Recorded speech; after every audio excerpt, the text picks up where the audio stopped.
guys, balik lagi di Bropen, obrolan penting. Hari ini kita bakal ngobrol santai, temanya menguatkan Kementerian Pekerjaan Umum melalui algoritma kebangsaan. Waduh, kedengarannya banyak coding-codingan gitu ya, algoritma kebangsaan. Tapi tenang aja, bukan berarti kita harus jadi programmer dulu baru bisa bangun jalan tol. Kalau ngomongin PU alias Kementerian Pekerjaan Umum, biasanya orang langsung ingat jalan tol, jembatan, waduk, sampai trotoar buat jalan kaki. Tapi di balik itu semua ada algoritma alias rumus yang bikin PU bisa makin kuat.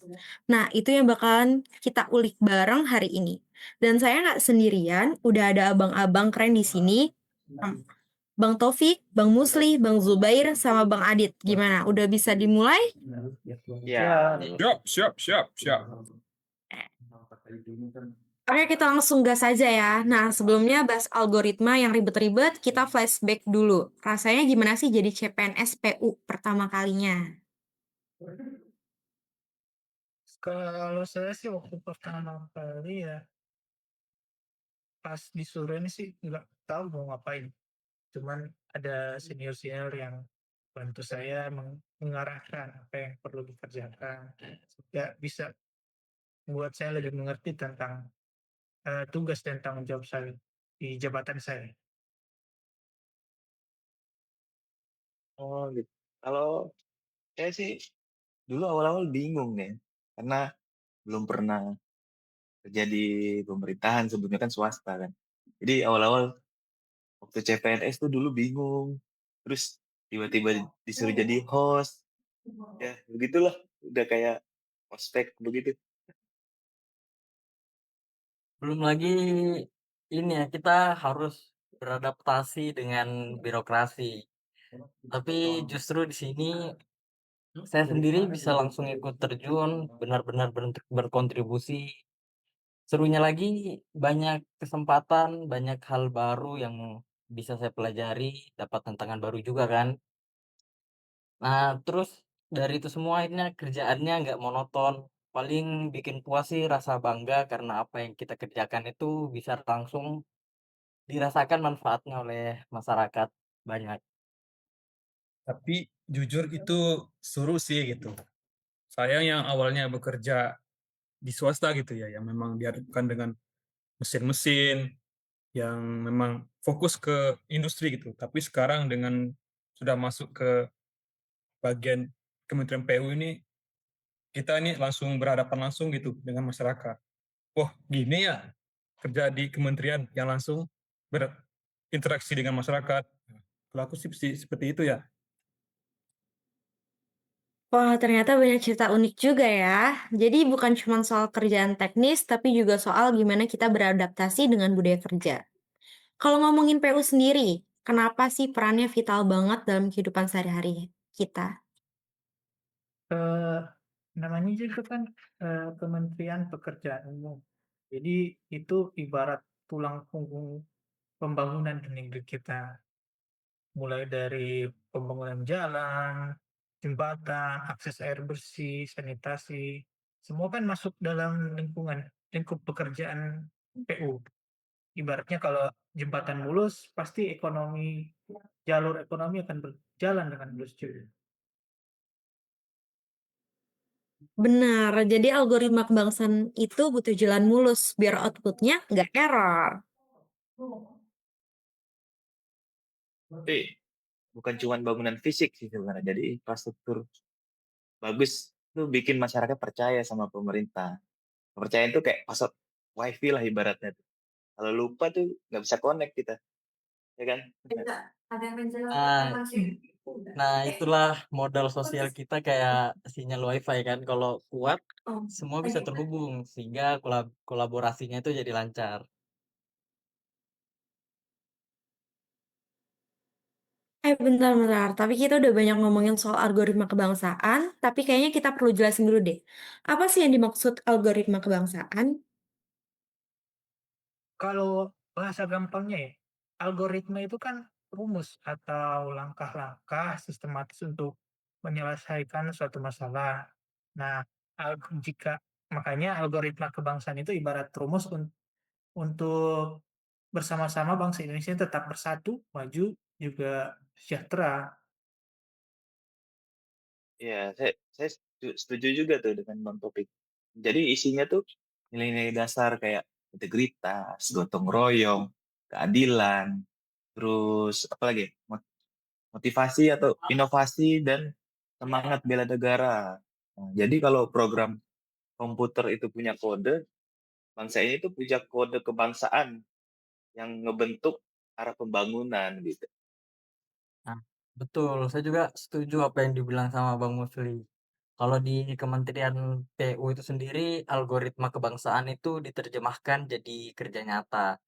Misalnya bangun jalan yang adil, artinya bukan cuma di kota besar aja, tapi juga sampai ke desa-desa. Itu implementasi kode kebangsaan ke dunia nyata. Ya, singkatnya begini, algoritma kebangsaan itu kayak GPS gitu. Dia nunjukin arah kita mau kemana, jalannya lewat mana, biar nggak nyasar.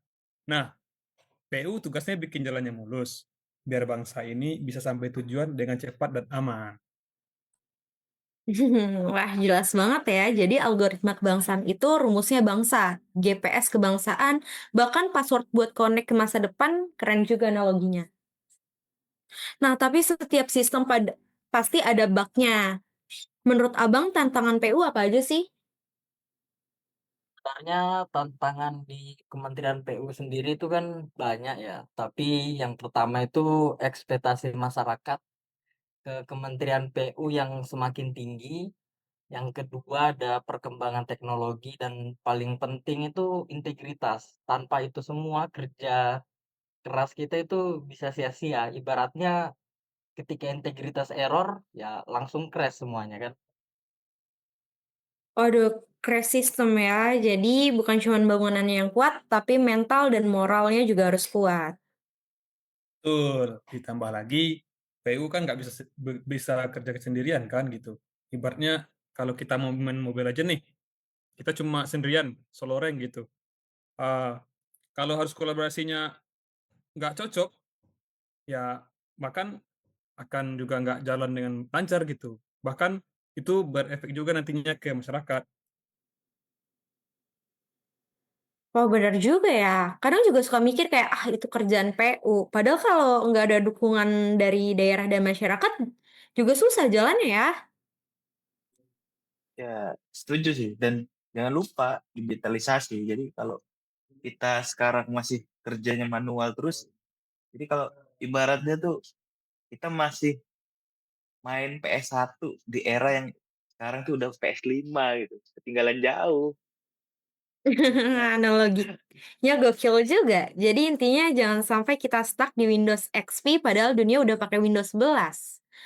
Kalau kita pengen PU makin kuat lewat algoritma kebangsaan, langkah apa aja nih yang bisa kita lakukan? Algoritma terpenting itu sendiri, algoritma. Itu jalan yang harus ditempuh itu. Artinya yang paling penting dimiliki suatu negara itu adalah integritas. Mau sepintar apapun kita, kalau nggak jujur dan amanah ya, bubar aja lah. Ya, beton bisa retak, aspal bisa mengelupas, tapi integritas harus tetap kokoh. Cakep. Oke. Nah, cakep tuh, bener tuh. Dan buat saya tuh kuncinya juga ada pada zaman sekarang nih ada di inovasi. Jadi zaman sekarang tuh serba cepat soalnya. Jadi serba digital. Kalau kita nggak inovasi, jadi kita kayak nonton TV nih hitam putih. Zaman Netflix gitu. Masih hitam putih ya. Tinggalan Betul zaman. itu. Inovasi inovasi kan nggak harus yang canggih banget ya. Kadang cukup perubahan kecil tapi tepat sasaran. Akhirnya dampaknya juga jadi luar biasa. Nah, contohnya kayak apa tuh, Bang?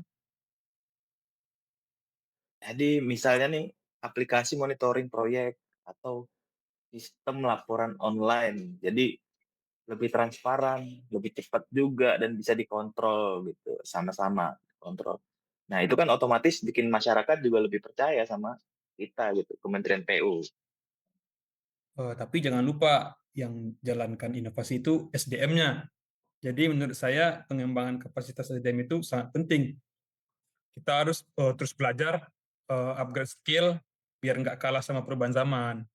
Infrastruktur bisa dibangun, tapi kalau menunya lemot kayak laptop RAM 2 giga, hasilnya bakalan nge-lag, kan nggak lucu gitu. Nah, saya setuju banget sama Bang Adit. Infrastruktur bisa dibangun, tapi kalau manusianya nggak siap ya hasilnya nggak maksimal juga. Iya, jadi bukan cuma bangunan jembatan ya, tapi juga bangun manusianya. Terakhir nih, buat saya kunci lainnya itu adalah kolaborasi. PU nggak bisa kerja sendirian gitu. Ibarat masak Indomie, harus ada kompor, panci, sama air panas. Nggak bisa satu doang.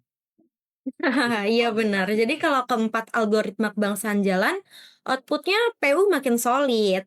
Ngomongin soal SDM dan kolaborasi nih, aku jadi ingat soal peran penting generasi muda. Apalagi sekarang lagi ada program rencana aksi bela negara. Nah, gimana menurut abang-abang sebagai generasi muda PU bisa ambil peran dalam rencana aksi bela negara? Menurut saya sih anak muda itu kan ibarat motor ide segar. Mereka yang mentranslatekan atau menerjemahkan algoritma kebangsaan itu ke siang nyata.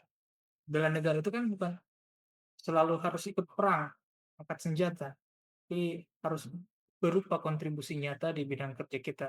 Misalnya kita hadir dengan ide-ide baru untuk pembangunan yang lebih efisien, untuk kerja yang efisien dan lebih ramah lingkungan. Nah, setuju tuh. Nah, saya tambahin juga tuh, bela negara tuh juga bisa bisa loh lewat inovasi digital oleh anak-anak muda PU gitu. Jadi bisa bikin aplikasi monitoring proyek atau sistem yang bikin pelayanan infrastruktur tuh lebih transparan. Nah, itu tuh juga salah satu bentuk bela negara lah, karena memperkuat kedaulatan kita di era digital sekarang ini. Ya, sinergi juga penting. Senior punya pengalaman, junior punya energi. Kalau disatukan hasilnya kayak kopi susu gitu kan. Jadi lebih klop lah, lebih mantap. Dan jangan lupa soal idealisme dan integritas. Anak muda harus berani berbeda pendapat, tapi tetap harus pegang integritas. Nah, itu yang bikin bela negara di PU bukan cuma slogan, tapi jadi budaya kerja. Wah, keren banget. Jadi intinya peran generasi pemuda PU itu hadir dengan ide segar, berinovasi digital, bersinergi dengan senior, dan tetap menjaga idealisme serta integritas. Seru banget obrolan kita hari ini. Jadi jelas kalau mau PU makin kuat lewat algoritma kebangsaan, kita butuh 4 variabel. Integritas, inovasi, SDM unggul, dan kolaborasi. Ditambah lagi semangat bela negara dan generasi muda. Kalau algoritma ini dijalankan, hasilnya bukan cuma jalan mulus, tapi juga bangsa yang makin kokoh. Oke, terima kasih banyak buat Bang Taufik, Bang Musli, Bang Zubair, dan Bang Adit. Dari ngobrol barusan kita dapat insight keren nih. Terima kasih juga buat teman-teman yang dengerin Bropen, obrolan penting. Sampai jumpa di episode berikutnya. Salam karya nyata untuk Indonesia, bangkit PU-ku, jela bangsaku. Bye-bye.